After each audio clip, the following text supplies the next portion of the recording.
Back with some breaking news in our politics lead, a major update on that Senate vote to release the Epstein files. Let's get right to CNN's Manu Raju on Capitol Hill. Manu, we didn't even know if the Senate was going to take up the Epstein files bill. What is playing out right now? Yeah, just a couple weeks ago, it seemed like this bill was dead on arrival. Just a few days ago, it seemed like it was dead on arrival in the United States Senate. But now it is on its way to the president's desk in a remarkable turnaround, in an extremely fast move here. The Senate has essentially green-lighted this bill to be approved as soon as tonight and be sent to the president's desk. Now, essentially what happened was that in the aftermath of this House vote this afternoon, the document didn't just surface, it detonated. A federal record stamped, cataloged, buried for decades, now pulled into daylight. And sitting there in black ink is an allegation so corrosive it threatens to burn through every remaining excuse holding this political moment together. An FBI file describing a woman who said she was raped in the 1990s by Donald Trump and Jeffrey Epstein together. Not whispered gossip, not internet rumor. A case file, a sworn statement, an artifact of the state. And the most destabilizing detail isn't even the allegation itself. It's the fact that the man now raging about it is the same man who demanded these files be released. This didn't happen to Donald Trump. Donald Trump did this to Donald Trump. For months, he framed transparency as a weapon. He promised exposure. He sold his base a fantasy where sealed Epstein records would finally prove what they wanted to believe, that the rot lived elsewhere, that Democrats were the real villains, that he would emerge vindicated. He pushed, he postured, he signed, he spoke. He insisted the truth would save him. Instead, the truth opened a file with his name on it. Strip away the noise, the spin, the defensive press statements, and what remains is brutally simple. Tens of thousands of pages released by the Justice Department tied to Jeffrey Epstein's sex trafficking operation. FBI records, witness statements, trial testimony, emails, tips, internal notes, a sprawling archive of how power protected itself around one of the most prolific abusers in modern American history. And threaded through that archive, repeatedly, uncomfortably, persistently, is Donald Trump. Not as a peripheral cameo, not as a blurry background figure at a party, but as a name appearing in allegations, in sworn testimony, in contemporaneous accounts, in Epstein's own communications. Different years, different sources, different contexts, same gravity. One file alleges rape. Another recounts a limo driver reporting a disturbing phone call involving Trump and someone named Jeffrey, describing abuse of a girl.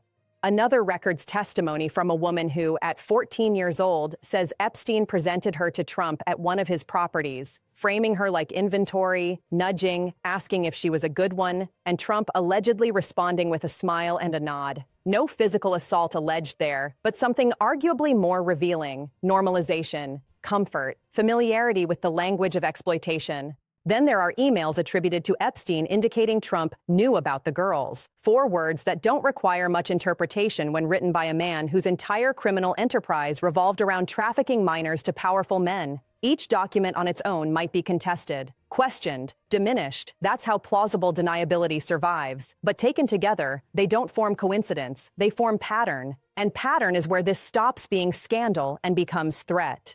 Because authoritarian movements do not collapse under single accusations. They corrode institutions by normalizing accumulation, by exhausting the public, by overwhelming accountability mechanisms until the reaction becomes numbness instead of outrage. That's the playbook. Flood the zone. Make the unspeakable familiar.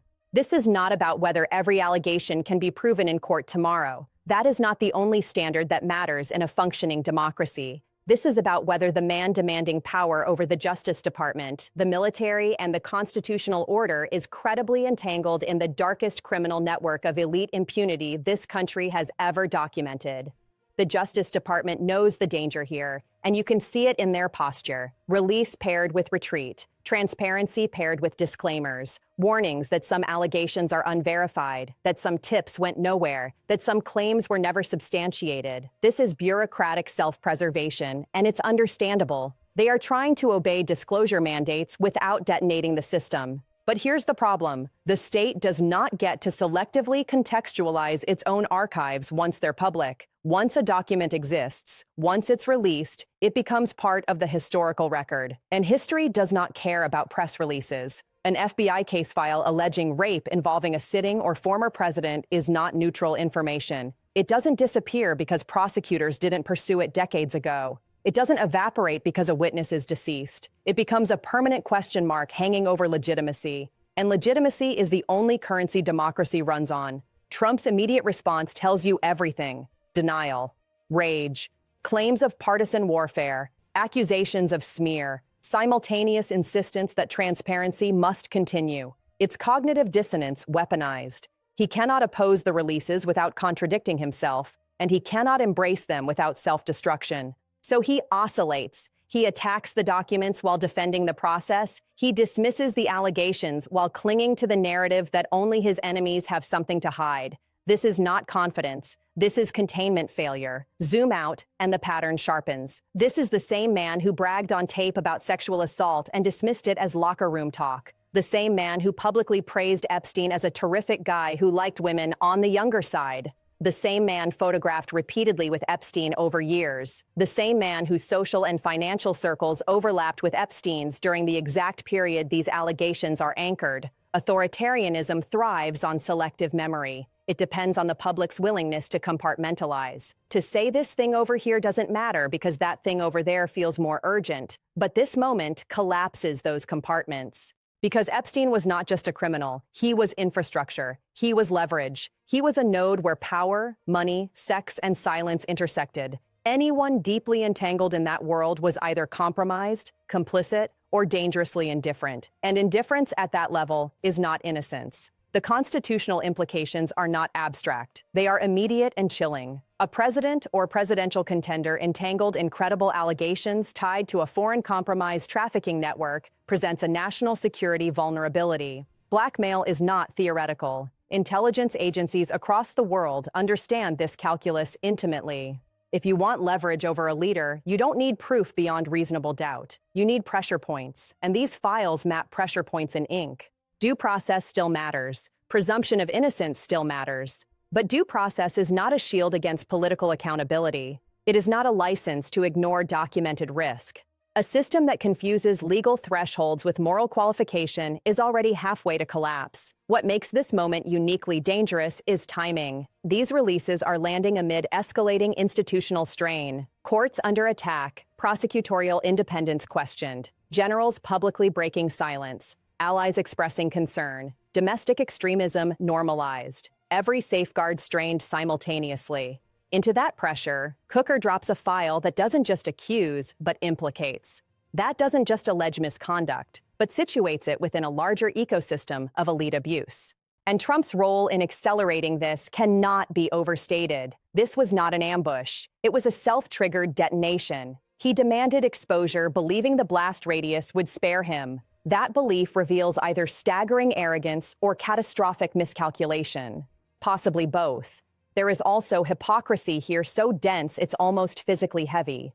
Years of branding himself as a crusader against trafficking, executive orders, speeches, performative outrage, all while the documentary record shows proximity to the most notorious trafficker of the era. Movements built on moral absolutism collapse fastest when confronted with moral inversion. You cannot credibly position yourself as protector of children while orbiting Epstein's world without consequence. That contradiction doesn't require proof beyond doubt. It requires only clarity. The media response will not let this fade, nor should it. Every future press appearance becomes contaminated. Every invocation of law and order becomes suspect. Every claim to moral authority invites immediate reference to these files. And that is before we consider what hasn't been released yet. The Justice Department has been explicit. This is an ongoing process. Tranches, batches, more to come. No one outside the archive knows what remains sealed, what is still being reviewed, what other names, what other narratives, what other corroboration might surface. That uncertainty is corrosive. It destabilizes leadership. It consumes attention. It invites speculation. And it erodes trust not in rumor, but in documented possibility. Internationally, the damage compounds.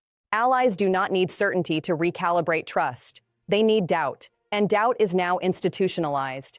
Intelligence services read these files differently than voters do. They see vulnerability, they see leverage, they see exposure. A leader compromised even potentially by a sex trafficking network is a leader whose decisions can be questioned, manipulated, or constrained. That weakens the country regardless of party. What happens next is not a question of whether Trump is charged tomorrow. That is too narrow. The real question is whether a system already straining under anti-democratic pressure can absorb this without further fracture. History suggests it rarely does. Authoritarian movements do not retreat when exposed. They escalate. They attack institutions harder. They delegitimize oversight. They demand loyalty over law. They frame accountability as persecution. We are already watching that script unfold. The Epstein files are not just a scandal. They are a stress test of media integrity, of institutional courage, of public discernment, of whether truth still has the power to interrupt power. And here is the most unsettling reality. Even if no courtroom ever adjudicates these allegations, they will live forever in the record, in intelligence assessments, in historical analysis, in the collective memory of a presidency defined not just by chaos,